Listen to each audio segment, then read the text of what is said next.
அங்க இருக்கக்கூடிய காவல் ஆய்வாளர் அவர்கள் ரொம்ப ஒரு தரம் தாழ்ந்த வார்த்தையை பயன்படுத்தி பெற்றோர்களை உதாசீனப்படுத்துறாங்க. நம்மை பாதுகாக்கக்கூடிய அரசு ஒரு காவல்துறை ஒரு கம்ப்ளைண்ட் போகும் பொழுது எடுத்திருந்தா அப்பவே போலீஸ்காரங்க வெளியே வந்து செக் பண்ணியிருந்தா ஒருவேளை இது தடுக்கப்பட்டிருக்குமோ. சாயந்தரம் 6 மணிக்கு வீட்டிற்கு வெளியே அந்த வயக்காலுக்கு தோட்டத்துக்கு போறாங்க. 8 மணி வரைக்கும் அந்த பாப்பா வரல. அதன் பிறகு அந்த குழந்தையினுடைய பெற்றோர்கள் குளத்தூர் காவல் நிலையத்துக்கு போய் கம்ப்ளைண்ட் கொடுக்க போறாங்க. விளாத்திக்குளத்தில் குளத்தூர் காவல் நிலையத்தில் அந்த கம்ப்ளைண்ட்டை எடுத்துக்க மாட்டேறாங்க. அடுத்த நாள் காலையில் நீங்கள் விளாத்திக்குளம் அனைத்து மகளிர் காவல் நிலையத்துக்கு போங்கிறாங்க. ஸோ 11ஆம் தேதி காலையில் அங்கே போகிறாங்க. அங்கே இருக்கக்கூடிய காவல் ஆய்வாளர் அவர்கள் ரொம்ப ஒரு தரம் தாழ்ந்த வார்த்தையை பயன்படுத்தி பெற்றோர்களை உதாசீனப்படுத்துகிறாங்க. அதன் பிறகு மத்தியானம் 1:30 மணிக்கு 11ஆம் தேதி அந்த குழந்தையினுடைய சடலம் அங்கே கிடைக்குது.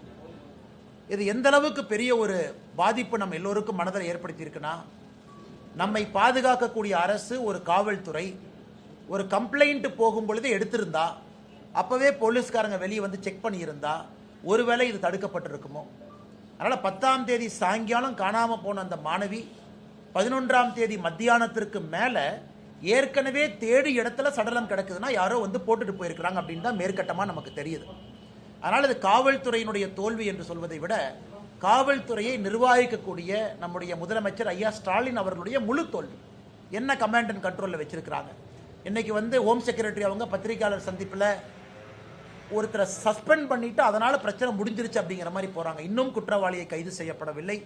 இதை நாங்கள் வன்மையாக கண்டிப்பதை தாண்டி தமிழக மக்கள் புரிந்து கொள்ள வேண்டும். அந்த சகோதரி பேரை நம்ம பயன்படுத்தக்கூடாது 17 வயது இருக்கிற காரணத்தினால.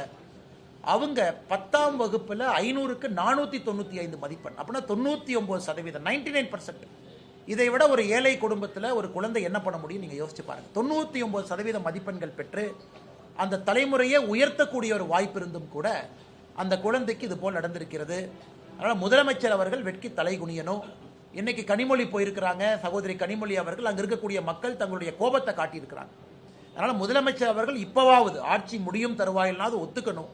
காவல்துறையை சீரமைக்கணும். காவல்துறைக்கு வந்து இன்னும் அதிக அதிகாரத்தை கொடுக்கணும். ஆட்சியாளர்களாக தோற்றிருக்கின்றார்கள் என்பதை ஒற்றுக்கொள்ளணும். இரண்டாவது, செய்திகளை உள்ளது உள்ளபடி தெரிந்து கொள்ள ரெஃப்ளெக்ட் நியூஸை சப்ஸ்கிரைப் பண்ணுங்க.